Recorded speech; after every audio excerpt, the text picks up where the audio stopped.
una pandemia global, la creciente desigualdad de riqueza, la inflación desenfrenada que afecta profundamente nuestros bolsillos, estamos viviendo tiempos realmente problemáticos, con la brecha entre ricos y pobres cada vez más grande. No es de extrañar que muchos de aquellos en la base de la pirámide estén un poco frustrados con aquellos en la cima. Con protestar y manifestarse no logran un progreso rápido, así que muchos optan por un enfoque más directo. Si tienes rencor contra los ricos, ¿has intentado simplemente, por ejemplo, asarlos a la parrilla? Eso es precisamente lo que un grupo de proletarios descontentos hizo en la década de 1990 en Corea. Literalmente, se comieron a los ricos. Este grupo de opositores se embarcó en una misión para mejorar su situación en la vida a través de una campaña de asesinatos, extorsiones y terrorismo doméstico contra la incipiente clase media de Corea del Sur. Sí, amigos, hablamos de la familia Chihon. En la noche del 16 de septiembre de 1994, el capitán de la policía de Seúl se encontraba en su coche patrulla durante una vigilancia. Entre los artículos de periódico que hojeaba sin mucho interés, se topó con un breve artículo sobre la desaparición de una pareja de mediana edad, el dueño de una fábrica y su esposa. El capitán no sabía que esa misma noche sería arrastrado de cabeza a esa historia. Al enrollar el periódico, su buscapersonas comenzó a sonar en su cintura. Recuerden que estamos en 1994, estableciendo la escena. Noten el siguiente mensaje de un conocido trabajador de una cafetería, cuya colega había desaparecido a principios de ese año. Capitán, es realmente urgente. Por favor, ven a Seo-Chogu. El trabajador de la cafetería lo estaba esperando allí, junto con una mujer desaliñada y angustiada, con rasguños en los brazos y rasgaduras en su ropa. La mujer desaparecida, Lee Jeong-soo, había salido con vida y afirmaba haber escapado de un grupo de bandidos armados. El capitán apenas había entrado por la puerta cuando la señorita Lee le bombardeó con una versión vertiginosa de su historia. Secuestros, asesinatos, una celda de prisión subterránea ensangrentada. Estaba tan frenética que los otros oficiales pensaron que estaba drogada y buscaron marcas de agujas. El capitán, en cambio, fue un poco más comprensivo. Sentó a la señorita Lee en la cafetería y le pidió que le contara todo desde el principio, detalladamente. Parecía demasiado salvaje para ser verdad, pero un punto sobresalió. Una pareja de mediana edad secuestrada cerca de Seúl y asesinada en la prisión subterránea de la pandilla. Esta mujer conocía detalles de la desaparición que aún no se habían hecho públicos, lo que significaba que estaba diciendo la verdad. El capitán pasó los 2 días siguientes cotejando las afirmaciones de esta mujer con los archivos de la policía y logró compilar un expediente sobre sus presuntos secuestradores. Su base estaba muy lejos de su jurisdicción, pero la señora Lee estaba segura de que estos asesinos tenían espías en la policía local, así que entregarlo no era una opción. El capitán pidió permiso al jefe para reunir a un equipo de élite con sus mejores hombres e investigar el escondite él mismo. Como en una película cliché de los años 80, el jefe le dijo que tenía 24 horas para atraparlos. El capitán reunió a 5 de sus mejores hombres, los armó con pistolas y partieron con su testigo en el asiento del pasajero. El viaje por carreteras rurales ocupadas hasta el área rural de Bulgap-Mayeon tomó 5 horas. Llegaron a su destino al final de la tarde, una zona tranquila rodeada de campos de agricultores con solo unas pocas casas dispersas.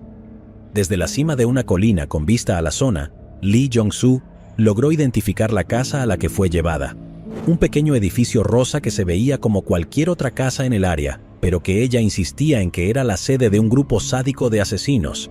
Si había que creerle, los ocupantes tenían explosivos y armas de asalto, por lo que derribar la puerta sería demasiado peligroso. En cambio, la policía tomó posiciones de vigilancia en la montaña detrás de la propiedad y más abajo en la calle. El capitán y la testigo se quedaron en el auto durante horas, observando y esperando sin ningún signo de movimiento. Después de 4 horas de paciencia, algo se movió en la casa. La señorita Lee estaba mirando a través de sus binoculares y vio a una figura salir por la puerta principal y subirse al camión estacionado afuera. El capitán agarró su radio y dijo: «Síganlo, no podemos perderlos». Antes de proseguir, amigos, deberíamos aprender un poco sobre los habitantes de ese pequeño bungalow rosa. Todo comenzó en un juego de cartas en el verano de 1993.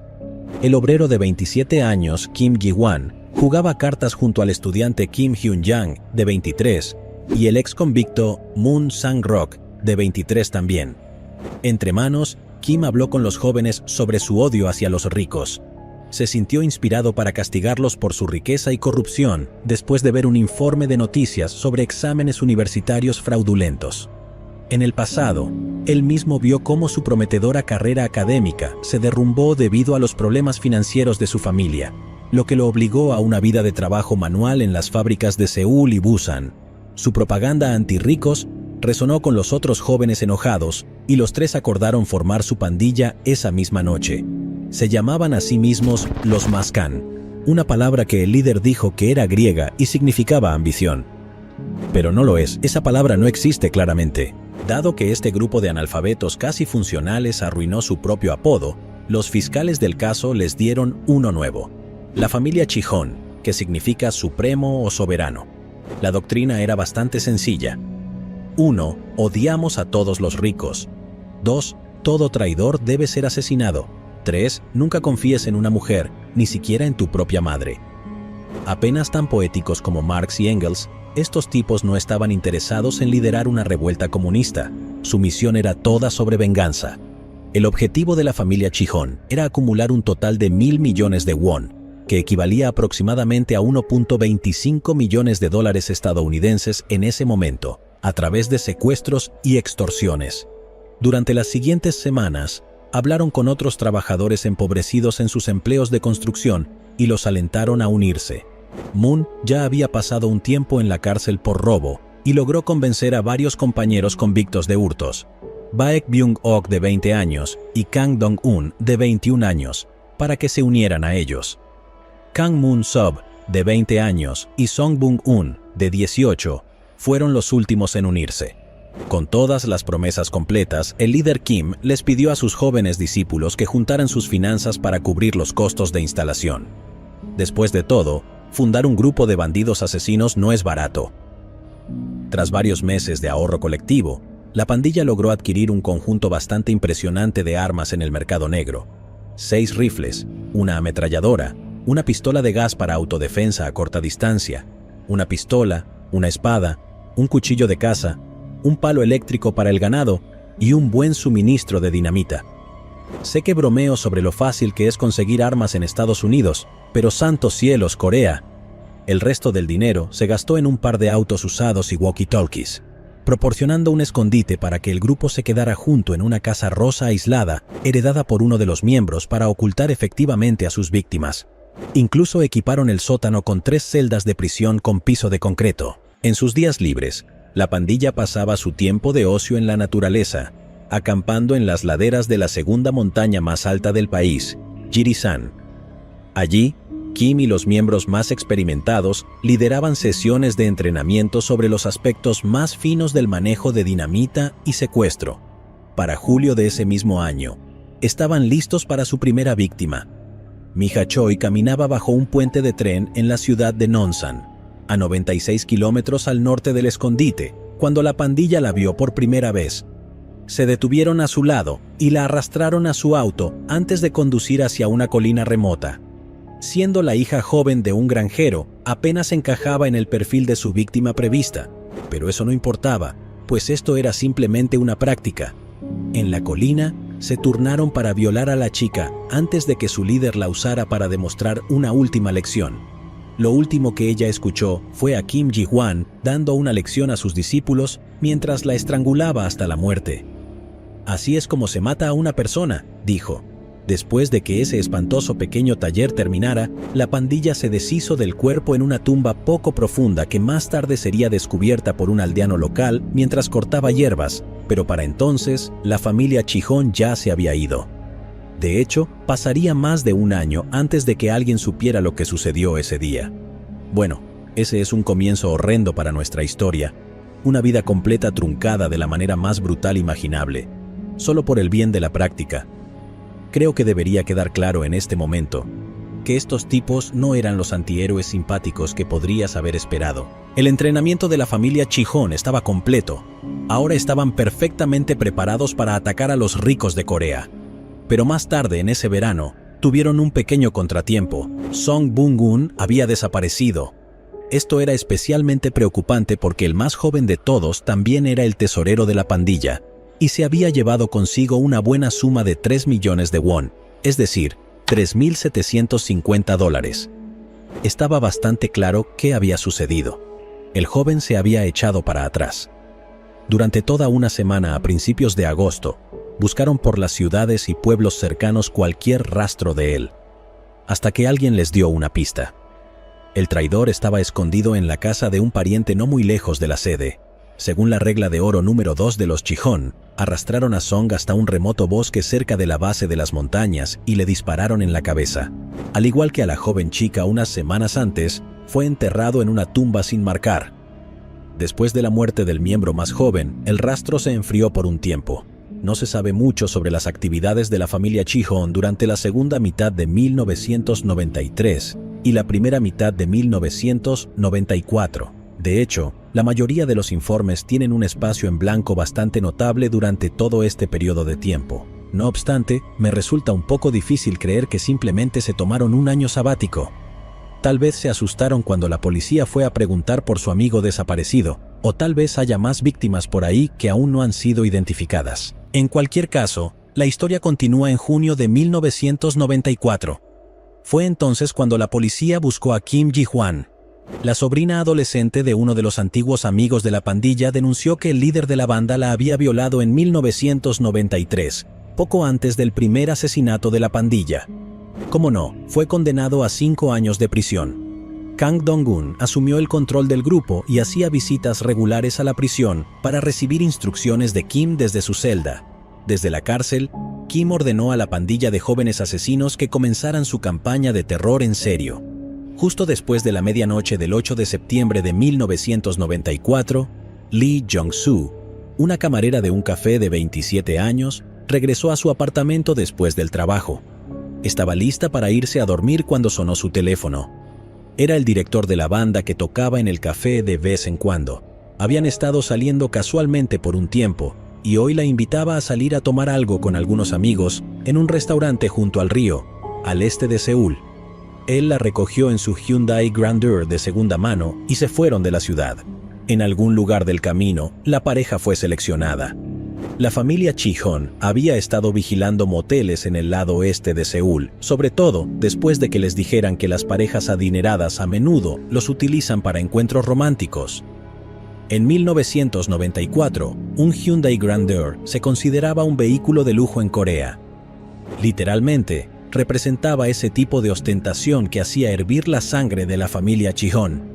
Así pues, salieron discretamente del estacionamiento del motel y siguieron a la pareja por esos oscuros caminos de campo. La señorita Lee miraba por la ventana lateral, soñando despierta, cuando el automóvil se detuvo bruscamente. Otro vehículo se detuvo enfrente, bloqueando el camino, y por detrás los atraparon con un camión. Antes de que supieran lo que estaba sucediendo, un grupo de hombres bajó del carro de delante y se acercó al Hyundai. El director de la banda bajó la ventana para gritarles a los emboscadores y le dispararon con una pistola de gas al mismo tiempo que alguien abrió la puerta de la señorita Lee y la golpeó en el costado de la cabeza. Antes de quedar inconsciente, vio cómo el director de la banda era arrastrado hasta la carretera y golpeado mientras la alarma del Hyundai sonaba, pero no había nadie cerca para escucharla. En menos de 2 minutos, la familia Chihon cargó al golpeado hombre en la parte trasera de su auto y se marcharon con los 3 vehículos. A un pueblo no muy lejos del lugar del ataque, arrojaron a la señorita Lee y a su novio desde el auto de escape. Primero, ella fue atada, amordazada y vendada. Cuando les suplicó que aflojaran las cuerdas de sus brazos, en cambio, las apretaron tan fuerte que pensó que sus muñecas se partirían. Luego 2 hombres la levantaron y la arrojaron en el cajón del camión. Mientras yacía allí, comprendió por primera vez la gravedad de la situación. Hasta el momento, se había convencido a sí misma de que aquello no podía ser real, pero ahora su mente pasaba por todas las formas horribles en las que estos secuestradores podrían matarla. No obstante, sus pensamientos se vieron interrumpidos por el golpe del director de la banda siendo arrojado junto a ella, sangrando por una herida de puñal en su costado. La banda los empujó hasta la parte trasera del área de carga y los ocultaron detrás de cajas, por si los detenía la policía. Las víctimas pasaron horas apretujadas en ese espacio, en total oscuridad, sin saber si sobrevivirían esa noche. Cuando por fin le quitaron la cinta adhesiva de los ojos a la señorita Lee, se encontró en un espacio húmedo y estrecho, encerrada detrás de pesadas rejas de hierro. Sus manos estaban muy hinchadas por haber estado atadas durante tanto tiempo. El director de la banda estaba en la celda opuesta, tan pálido que parecía muerto. Pero la muerte no era lo que la banda tenía planeado para ellos, al menos no todavía. Un miembro les llevó leche y pan a las víctimas, pero comprensiblemente, la señorita Lee no tenía mucho apetito. Cuando no terminó la modesta comida, dijo a los demás: «Tienes que conocer el hambre real para saber lo preciosa que es cada gota de leche». Fue entonces cuando ella se dio cuenta de que estos individuos los habían confundido con gente adinerada. Cualquiera que se gane la vida como músico callejero o barista sabrá lo equivocados que estaban. Esto podría ser muy bueno o muy malo. Por un lado, si lo que querían era dinero, podrían dejar ir a la pareja trabajadora. Por otro lado, su falta de dinero de rescate podría hacerlos aún más desechables. La familia Chijón interrogó a la pareja uno por uno. Les contarían la verdad sobre su situación financiera y si las historias coincidían, sobrevivirían al calvario, o de lo contrario, las motosierras y los cuchillos de caza hablarían por sí mismos. Entonces, la pareja fue honesta, pero no era exactamente lo que la banda quería escuchar. Sus seguidores dicen que el Hyundai, en realidad, era de segunda mano y le costó al maestro de orquesta la gran mayoría de sus ahorros. Si estaban buscando dinero, habían raptado a la pareja equivocada. El nuevo líder Kang Dong-gun dijo que era una lástima que estas personas no fueran sus enemigos, pero ya habían llegado demasiado lejos como para dar marcha atrás. El único consuelo que podía ofrecer era que sus muertes serían sin dolor, pero sin dolor es difícilmente como se describirían las siguientes 24 horas. Mientras el maestro de la banda yacía sangrando en el suelo de la prisión, la banda se turnó para violar a la señorita Lee. Cuando le tocó el turno a Kim Hyun-jang, le dijo que había una posibilidad de que pudiera evitar que sus camaradas la ejecutaran. Ella tendría que estar preparada y ser fuerte cuando llegara el momento, porque solo había una forma de vencerlos y era unirse a ellos. Esa noche negoció un trato con sus camaradas que muy probablemente salvó su vida. Debo agregar aquí que el pequeño Kim no es el héroe de esta historia. Participó mucho en todas las atrocidades descritas anteriormente y fue un miembro fundador original. A pesar de ello, fue lo más parecido a un salvador que la señorita Lee tenía. A las 6:30 de la tarde, la sacaron del calabozo. El actual líder de la banda ya estaba tirado en el sofá de la sala de estar, borracho hasta la parálisis. Después de servirle un tazón de ramen, la pandilla le explicó que se le permitiría vivir bajo una condición: tendría que matar a su novio. ¿Aceptarías ese trato o, más importante aún, crees que tu pareja lo aceptaría? La señorita Lee adoptó un enfoque pragmático. Cuando llegó el momento, le entregaron una bolsa de plástico negra y la banda le ordenó que la colocara sobre la cabeza del maestro de orquesta y que la apretara alrededor del cuello. Le habían echado tanta bebida alcohólica por la garganta al maestro de orquesta que ni siquiera podía luchar mientras se asfixiaba lentamente hasta la muerte. Después de unos minutos, ya no estaba con nosotros. Después de ver fallecer a su ex amante envuelto en una bolsa, la señorita Lee fue arrojada una vez más al calabozo, mientras uno de los miembros de la banda se encargaba de deshacerse del cuerpo. Le dijeron que, si fracasaban, la dejarían morir de hambre sola en la oscuridad. De vuelta en la superficie, en el garaje, la banda arrojó al maestro de orquesta al maletero de su propio auto y se alejaron conduciendo hacia las montañas. Una vez que encontraron un lugar apartado en la cima de un acantilado, deliberadamente dejaron marcas de derrape en el camino para hacer parecer que el conductor había perdido el control. Después de llevar el cuerpo al asiento del piloto, empujaron el Hyundai por el acantilado y lo vieron caer sobre las rocas de abajo. Cuando se encontraron los restos al día siguiente, la policía lo consideró un accidente extraño, ya que el alcohol en sangre del conductor era extremadamente alto. La familia Chijón regresó a casa, para alivio de la cautiva en el sótano, ya que había un 99% de probabilidad de que ella también estuviera en ese auto, pero de alguna manera había sobrevivido a su primer juicio. Escuchó los sonidos de bebida y celebración arriba, y pronto su improbable defensor Kim Hyun-jang bajó a buscarla. El resto de la banda no fue tan acogedor con la señorita Lee, especialmente Moon Sang-rok. Después de todo, la regla número 3 dejaba claro que las mujeres no eran de confianza, y sin embargo, allí estaba el pequeño Kim tratando de invitar a una mujer a su círculo. La mayoría de las fuentes confiables describen lo que sucedió a continuación como una acalorada discusión, aunque un tabloide coreano sugiere que Kim y Moon resolvieron sus diferencias con un duelo de espadas. Puedes elegir tu propia aventura sobre eso, una discusión acalorada o una pelea con espadas. De cualquier manera, terminó así. La banda le preguntó a la señorita Lee si estaba dispuesta a unirse a ellos y ella aceptó cumplir, agregando que, aunque no podía ayudarles de ninguna manera, se comprometía a no obstaculizarles. Esa respuesta diplomática le compró unos días más. En lo que respecta a la ola de asesinatos, esta iba bastante bien. Solo había un problema importante. Si la familia Chi-hyun seguía dejando los cuerpos de sus víctimas esparcidos por el campo coreano, se les acabaría rastreando. La solución: un incinerador casero en el sótano. Lo único que necesitaban ahora eran víctimas adineradas para poner en él. El 13 de septiembre, el festival Chuseok, algo parecido a un día de acción de gracias coreano, se acercaba rápidamente. Los habitantes de la ciudad hacían planes para regresar a sus ciudades natales y limpiar las tumbas de sus antepasados. Eso es exactamente lo que el dueño de una fábrica, el señor So, estaba haciendo esa tarde junto con su esposa, la señora Park. Esa mañana hicieron un viaje al cementerio de Namsul, al este de Seúl, para limpiar la lápida de sus parientes. Pocos sabían que mientras estacionaban su Hyundai Grandeur enfrente y caminaban por las puertas del cementerio, la trabajadora del café y su nueva pandilla los estaban observando.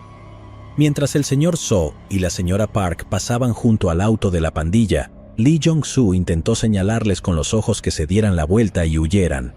En el largo viaje hacia el norte, ella había estado debatiendo si hacer lo mismo, pero la pandilla la convenció de que podrían encontrarla sin importar a dónde corriera. Afirmaban ser parte de una amplia red de secuestradores con ojos en cada ciudad, incluidos los oficiales de policía. El convicto Baek Byung-ok debió haber sentido lo que ella estaba pensando. La agarró y le recordó que aún no confiaba en ella. Si hacía algo raro, le aseguró que moriría. En el lado de la colina, el señor So comenzó a despejar las malas hierbas con una hoz de mano, y Kim Hyun-yang fue el primero en acercarse a él. ¿Crees que has venido a limpiar?, le preguntó al empresario de mediana edad. Sí, respondió él, pero Kim tenía otras ideas para el hombre. Sacó su cuchillo y se abalanzó como bestia sobre él. El señor So le gritó a su esposa que se defendiera, pero los demás la dominaron rápidamente y la arrastraron al auto de escape. El hombre siguió luchando, golpeando a Kim con su hoz, pero el joven lo venció, cortándole las manos y haciéndolo caer por una colina cubierta de hierba detrás de las tumbas, donde estaba estacionado el auto. La pandilla lo golpeó brutalmente, y también lo ataron y lo arrojaron al carro. Una vez más, la familia Chi-hyun robó las llaves del coche de la pareja y se alejó sin que nadie viera nada. El largo viaje de regreso al escondite era más arriesgado que la rutina anterior, ya que había puestos de control policial en las carreteras. A decir verdad, una inspección exhaustiva podría ser suficiente para descubrir a la pareja secuestrada. Fueron cargados en la parte trasera del camión de mercancías, pero la pandilla tenía un sistema. Un auto lideraba el convoy mucho adelante y les avisaba a los demás por radio para advertirles. No muy lejos al sur de Seúl, se encontraron atrapados en un atasco de tráfico en un puesto de control. El auto de adelante dio la señal de alarma, y cuidadosamente se fueron saliendo de la fila uno por uno para no levantar sospechas. Luego, cambiaron a las carreteras traseras más tranquilas, por lo que eran las 2 de la madrugada cuando por fin llegaron a casa, después de casi 12 horas atados y amordazados en la parte trasera de un maletero. Ese fue solo el comienzo de los problemas de la pareja. Después de que las manos ensangrentadas del señor So fueran vendadas, él fue el primero en ser interrogado. La pandilla le dijo que solo estaban en eso por el dinero y que, si cooperaba, su esposa viviría. La víctima explicó que él era un hombre hecho a sí mismo, no uno de los beneficiarios de fideicomisos adinerados que ellos despreciaban. Compró la modesta fábrica de Ulsan gracias a años de arduo trabajo. Cito textualmente: «Cuando era niño hice muchas cosas malas y entiendo completamente tu corazón. Si necesitas dinero, te lo daré. Tengo hijos en casa, mi esposa está enferma y tiene que tomar medicinas. Si nos mantienes con vida, nunca te denunciaré. dijo el señor So. La pandilla juró hacerlo siempre y cuando pudiera reunir 100 millones de won en efectivo. Lo llevaron a un teléfono público cercano y le dijeron que llamara al gerente de su empresa. Si decía algo sospechoso, ejecutarían a su esposa sin dudarlo. Y no solo eso, también irían a la escuela de sus hijos y los matarían. Así que el señor So hizo la llamada. Le dijo a su gerente de fábrica que había tenido un grave accidente automovilístico y necesitaba una gran cantidad de dinero lo antes posible. El gerente aceptó reunir 100 millones de won de la cuenta de la empresa, dejando prácticamente vacías sus reservas de efectivo. Seguidamente, quedaron en encontrarse en la terminal de autobuses de Gwancheon para hacer el intercambio. A la familia Chihon le complació lo bien que vendió la historia y cómo el señor So estaba justificadamente escéptico acerca de sus promesas. De vuelta en el sótano, ideó un plan. Usando un bolígrafo de su chaqueta, escribió las palabras «denúncienme» en el interior de sus vendajes. Pero antes de partir, un miembro de la pandilla bajó para volver a vendar sus heridas y encontró el mensaje. «Esta es tu última oportunidad», le dijeron. «Juega el juego o tu familia morirá». Lee Jong-soo fue invitada una vez más a unirse en esta etapa del plan, como parte de su pasantía involuntaria. La pandilla le reiteró que, si se salía de la línea, la estrangularían sin piedad. La familia Chihon afirmó que uno de los mejores sicarios de su organización estaría observando el intercambio desde lejos con un rifle con mira telescópica. Después de ver el equipo pesado en el escondite, incluso creyó sus afirmaciones de ser parte de una organización antirricos mucho más grande. Después de todo, incluso si ella vio una oportunidad de escapar, estaba demasiado aterrada para aprovecharla. Así que ella, el dueño de la fábrica y los 3 hombres alegres se dirigieron a la terminal de autobuses, un punto intermedio entre el escondite hacia el sur y Seúl hacia el norte. Lo que sucedió, amigos, en el camino es mi parte favorita de la historia. En algún lugar entre el escondite y la estación de autobuses, Kim Hyun-jang estaba jugueteando con un palo de dinamita en el asiento del pasajero. Aparentemente, pensaron que era una pieza necesaria para esta misión. Hay una razón por la cual los explosivos potentes vienen con todas esas advertencias incómodas, y que el joven asesino pronto descubrió. El palo de dinamita explotó en el acto, arrancándole trozos de la mano y dejándole graves quemaduras en los brazos y las piernas. Incluso voló un agujero directamente en el fondo del auto. Justo después de que cesaran los pitidos en los oídos de todos, dieron media vuelta y regresaron al escondite. El coyote astuto coreano se fue a curarse en una clínica local y otro miembro de la pandilla lo reemplazó. El señor So solo podía esperar que su empleado todavía estuviera allí cuando llegaran. Cuando llegaron a la estación 2 horas después, respiró aliviado. El auto de su empleado estaba estacionado entre la multitud. Los Chihon Boys le dijeron que fuera a recoger el dinero, así que caminó a través del estacionamiento del lugar y golpeó la ventana del auto. El gerente intentó salir para saludarlo, pero el señor So le hizo un gesto para que se quedara quieto. Luego, se sentó en el asiento del pasajero, tomó la bolsa de dinero del gerente. Solo 80 millones de won, eso era todo lo que había en la cuenta de la empresa, así que el señor So rezó para que fuera suficiente antes de salir por la puerta y susurrar en voz baja: «Me han secuestrado». Luego, regresó con los gánsteres y les explicó la falta de dinero. Le dijeron que no se preocupara, que 80 millones estaba bien. Había hecho un buen trabajo. Mientras los gánsteres se alejaban en el auto, el gerente se quedó solo en su auto con el corazón latiéndole fuera del pecho. Solo tendría unas pocas horas para salvar la vida del secuestrado, pero ¿qué haces en esa situación? Decidió ir a la estación de policía en Ulsan.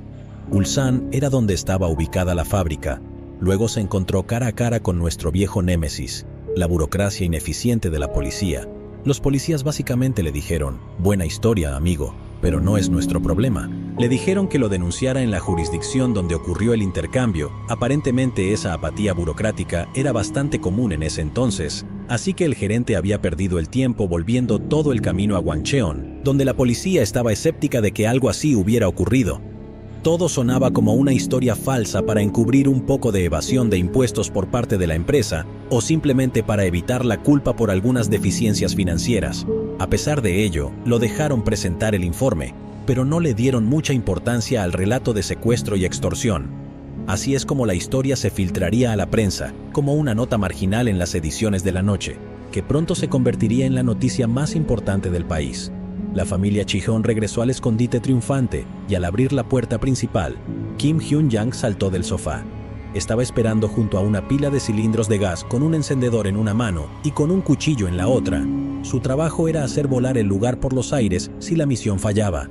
Su miedo se convirtió en alegría cuando abrieron la bolsa del botín. Había más dinero del que ninguno de ellos había esperado ver en su vida. Para celebrar, hicieron lo que cualquier persona razonable con una bolsa llena de $80,000 haría. Se emborracharon por completo. La pandilla pasó la noche bebiendo soju y cerveza, e invitaron a la señorita Lee a unirse a ellos. Ella los escuchó planear emocionados sus movimientos futuros. Planeaban entrenar con barcos para asaltar villas de lujo junto al río, atacar estaciones de policía y otros edificios públicos, y difundir su doctrina por todas partes. La conversación giró hacia preocupaciones más apremiantes. ¿Qué hacer con la pareja en el sótano de abajo? Kang Dong-un había ido a ver a su líder encarcelado, Kim Ji-hwan, ese mismo día. Él era el que tenía un plan maestro que incluía un siguiente movimiento audaz, una fuga de la cárcel para que él volviera al campo. Lo último que quería era volver a la prisión. «Manténganlo en secreto», instruyó el líder, «sin cabos sueltos». Eso hizo sonar las alarmas en la camarera, que era muy consciente de que ella misma era uno de esos cabos sueltos. Se sentó con la cabeza gacha, balanceándose por el licor, mientras los demás miembros debatían su destino. «Despachémosla hoy», gritó Moon Sang-rok. Kang Dong-un asintió a regañadientes.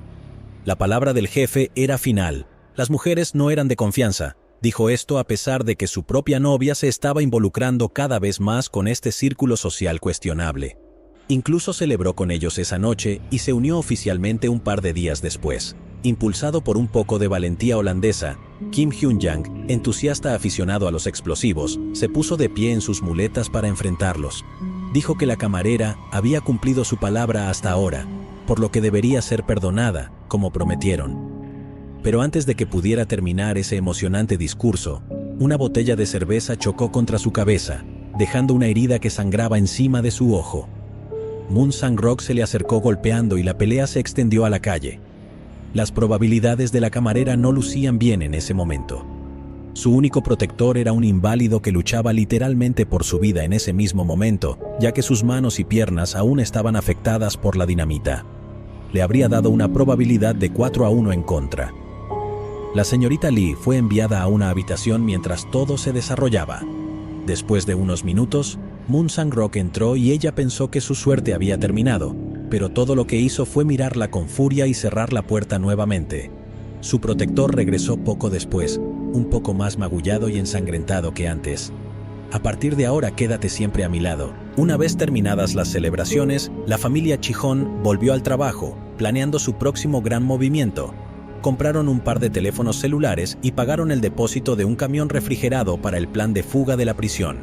Uno de ellos fue de compras a Busan y recopiló cotizaciones de precios para bolsas literales de armas ilícitas.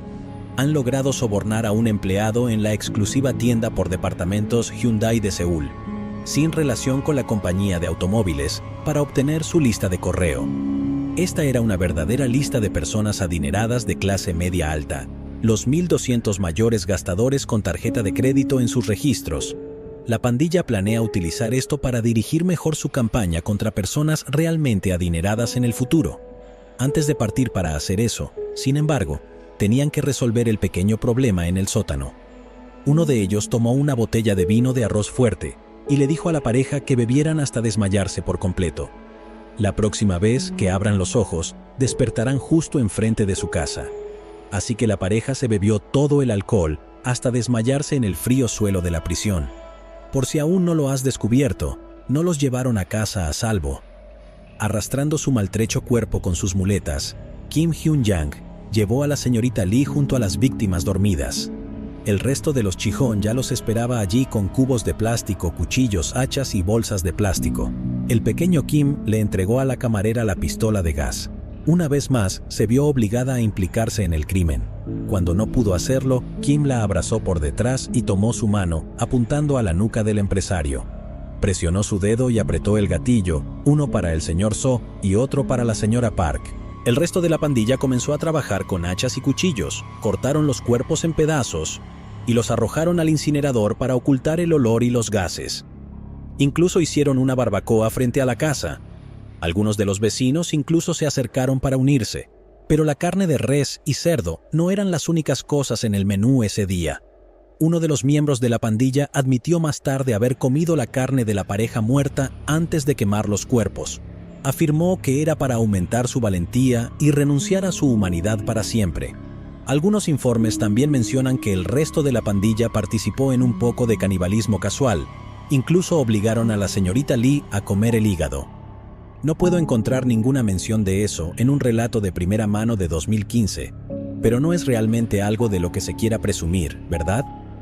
Este canibalismo es por lo que la familia Cheon a menudo se recuerda, aunque debo señalar que existe la posibilidad de que esté muy exagerado. Las versiones más sensacionalistas de la historia dicen que también distribuyeron trozos de carne humana a los vecinos, pero me arriesgaré a decir que eso es absolutamente falso. Caníbal o no, la señorita Lee sintió que su tiempo se agotaba. La pandilla ya estaba preparándose para su espectacular operación de fuga de la cárcel, practicando el arte del lanzamiento de dinamita. Una vez que el líder supremo regresara triunfante, sería el fin del juego. Kim Hyun-jang le dijo: tal vez la votación mayoritaria determinaría su destino. Si eso sucede, me aseguraré de que sea indoloro. Solo quedaban los dos en el escondite ese día, mientras los demás se preparaban para la próxima misión. La señorita Lee sabía que esta probablemente sería su última oportunidad de escape. Su salvador tenía programada una visita al hospital por la tarde y logró convencerlo de llevarla con él. Sus piernas también sufrieron algunas quemaduras por la explosión. Por alguna razón, decidió aceptar en lugar de encerrar a la señorita Lee en el sótano. Conviene tener en cuenta en este punto que ella aún creía que la familia Cheon era numerosa, aunque pensaba que podría escapar. Siempre había la amenaza de ser capturada días, semanas o meses después. El control psicológico era tan grande que cuando Kim Hyun-jang la sentó en la concurrida sala de espera le dijo: ¿quieres huir? ¿Quieres escapar? Si quieres huir, huye. ¿Se estaba burlando de ella o era sincero? No podía saberlo. Después de 10 minutos, la enfermera llamó al nombre de Kim Hyun-jang. Se levantó, miró a la señorita Kim y sonrió. Después de que desapareció en la sala de consulta, solo quedaron ella y un grupo de abuelitas en la sala de espera, pero, aún así, permaneció en su sitio. ¿Era esta una prueba final de lealtad, con el resto de la pandilla esperando abajo para atraparla? Después de unos minutos, decidió arriesgarse. La señorita Lee se levantó con piernas temblorosas y se dirigió hacia la puerta trasera. Hizo señas al primer taxi que pasó y le dijo al conductor que condujera, no importaba a dónde. El hombre al volante notó que estaba angustiada y le preguntó qué le pasaba. Ella le dijo que la habían secuestrado y él comenzó a preguntar por quién. Afirmó conocer a todos los grandes jugadores del bajo mundo, lo cual sonaba como una conversación típica de taxista, lo que la hizo preocuparse de que su vehículo de escape la llevara directamente a los Cheon. Exigió que la dejaran donde ellos estaban y le lanzó 100,000. La señorita Lee se encontraba en un desconocido pueblo agrícola a cientos de kilómetros de la ciudad que llamaba Hogar. Tenía el bolsillo lleno de dinero en efectivo de Kim Hyun-jang, así como su teléfono celular. Sin embargo, tenía miedo de encenderlo por si los Cheon podían rastrearlo a través de la señal. Así que ella corrió hacia el bosque para resguardarse y planificar su próximo movimiento. Así pues, encontró un invernadero donde se escondió debajo de una mesa durante unas 8 horas. Cuando el dueño del invernadero encontró a la intrusa acampando en su tierra, le permitió usar el teléfono de su casa. Ella llamó a una de las pocas personas en las que absolutamente confiaba, su compañera de trabajo del café. ¿Dónde estás?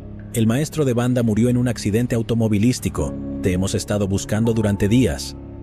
Ella le dijo que no podía explicar en ese momento y le pidió que se encontraran en Seúl. El agricultor logró conseguirle un viaje con alguien del pueblo y partieron en medio de la noche. La señorita se encogió en el asiento del pasajero por si pasaban junto a los Cheon o sus aliados. En cada punto de control que pasaron estaba aterrorizada de ver el rostro de Moon Sang-rok aparecer en la ventana.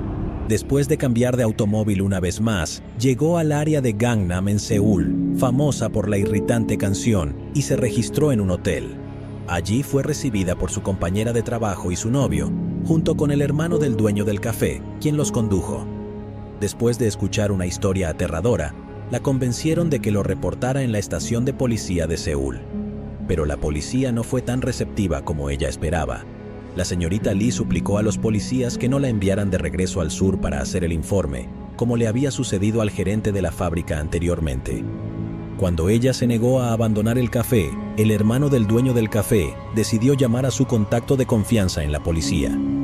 Fue entonces cuando llamó al capitán, quien actualmente estaba vigilando una casa desde su autopatrulla. Con su ayuda, la señorita Lee convenció a la policía de que le creyeran y acordaron que se quedara en el hotel. 2 días después, un oficial le presentó una foto de Kang Dong-gun y ella confirmó que era el hombre. El capitán le dijo que fuera a descansar bien esa noche porque mañana sería un gran día. Ahora estamos de vuelta frente al escondite el 19 de septiembre. Los hombres del capitán pasaron horas vigilando el lugar antes de que Kang Dong-gun, uno de los miembros más peligrosos de la pandilla, saliera y se subiera al camión. A pesar de la valiente escapada de la señorita Lee, la pandilla nunca se molestó en abandonar la sede. Su juerga de bebida continuó sin cesar, seguros de que ella también estaba implicada en los asesinatos. Kang, en realidad, salió a comprar algunas verduras para una cena que curaría la resaca cuando la policía lo vio partir ese día. El capitán fue el primero en seguirlo, siguiéndolo por los estrechos caminos de tierra que separaban los campos de los agricultores. El gánster se dio cuenta rápidamente de que lo estaban siguiendo y pisó el acelerador. 2 oficiales más lograron interceptarlo en un cruce más adelante, enviando el camión rodando por un terraplén.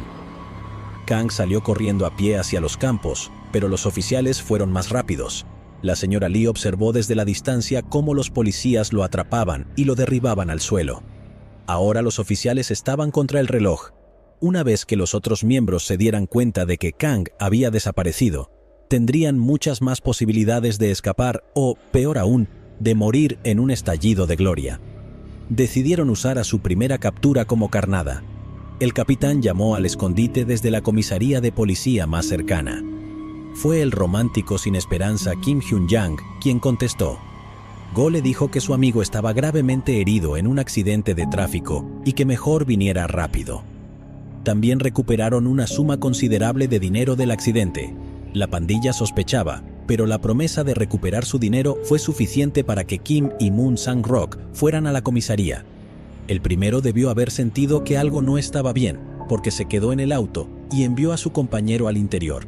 Tan pronto como Moon puso un pie dentro, 3 oficiales se abalanzaron sobre él y lo arrastraron a una celda, forcejeando y gritando. Kim Hyun-jang se marchó a toda velocidad cuando vio todo eso suceder, y una vez más, el capitán lo persiguió. El asesino conducía hacia una gasolinera en la ciudad, listo para volarse por los aires en lugar de ser capturado. Antes de que pudiera llegar allí, el capitán lo alcanzó y obligó a estrellar su auto contra una pared.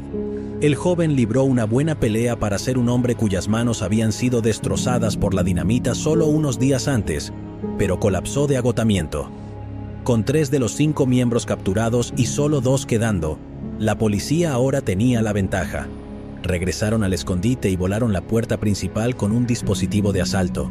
Kang Moon-sub fue capturado en el sofá de la sala, levantó las manos en el aire cuando los policías entraron.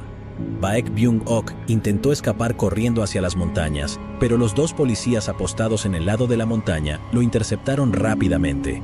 Con ese pequeño episodio cinematográfico, la campaña de terror de la familia Chihon llegó a su fin.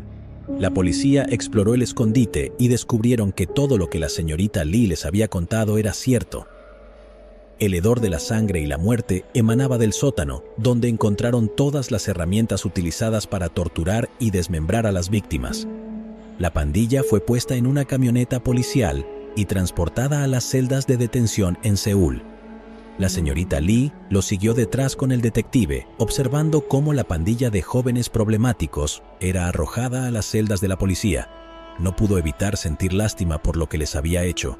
A pesar de todas las violaciones, torturas, asesinatos y canibalismo, ella seguía sintiendo que eran un grupo de buenos chicos en el fondo. Poco después de la captura, la estación de policía se inundó de periodistas. La historia de la familia Chihon se convirtió en la noticia más grande del país. Cada periodista y político tenía su opinión sobre cómo algo tan terrible podría suceder. No solo atacaron a los asesinos.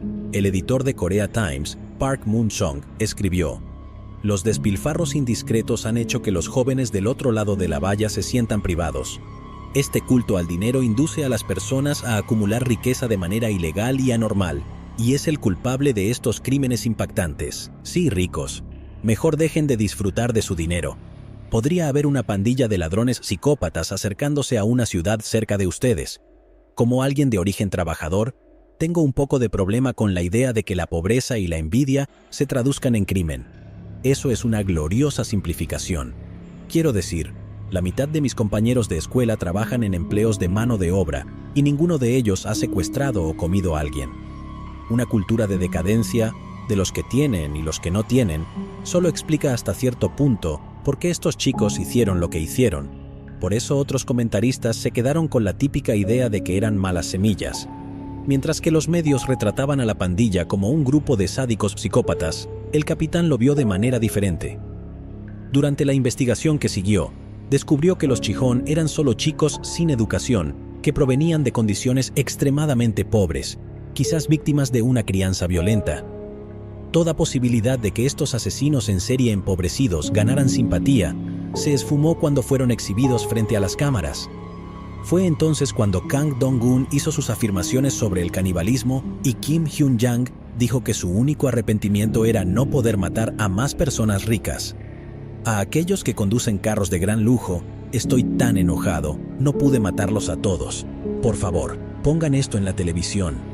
También le dijo a la prensa que su objetivo final era atacar la sede de la policía en Seúl y luego tomar una estación de televisión con las armas, para luego transmitir su mensaje antirricos a toda la nación y luego hacer estallar todo. Como puedes imaginar, todo este alarde público no les ayudó en el tribunal.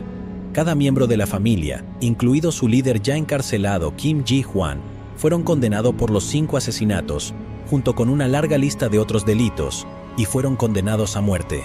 La novia de Kang Dong-un también recibió una sentencia de 4 años de prisión por unirse a la pandilla hacia el final de su ola de crímenes. Te alegrará saber que la señorita Lee nunca fue procesada a pesar de ser obligada a participar. Siguió adelante y llevó una vida normal después de la pesadilla, gracias en parte al anonimato que Corea del Sur otorga a las víctimas de delitos. Mientras la pandilla esperaba juicio, fue a visitar a Kim Hyun-jang en prisión para cerrar ese capítulo. Le preguntó si él quería que ella escapara. Ni siquiera parecía seguro de sí mismo.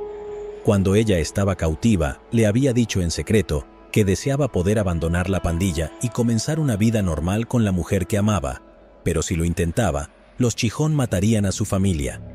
Quizás permitirle escapar era lo mejor que podía hacer. Después de la investigación, el capitán recibió cartas de miembros de la pandilla en prisión después de su conversión al catolicismo. Uno de ellos le pidió: «Por favor, trata de evitar que pecadores como nosotros aparezcan».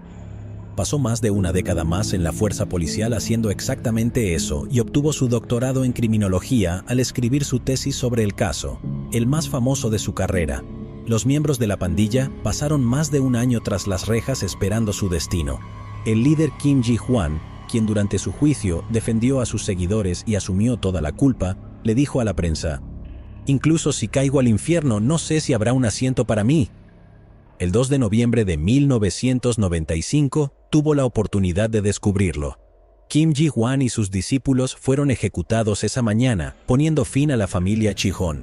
Fue una conclusión que marcó el fin de una de las pandillas criminales más horripilantes y fascinantes que jamás haya encontrado. Su objetivo era aterrorizar a los ricos, pero al final parece que su misión causó más daño a la gente común que desafiar la inequidad y la corrupción que decían odiar.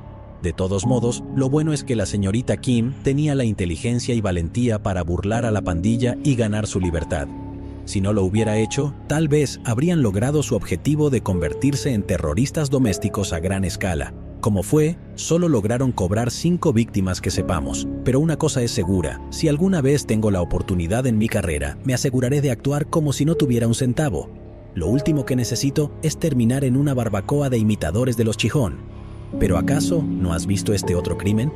Yo no me lo perdería,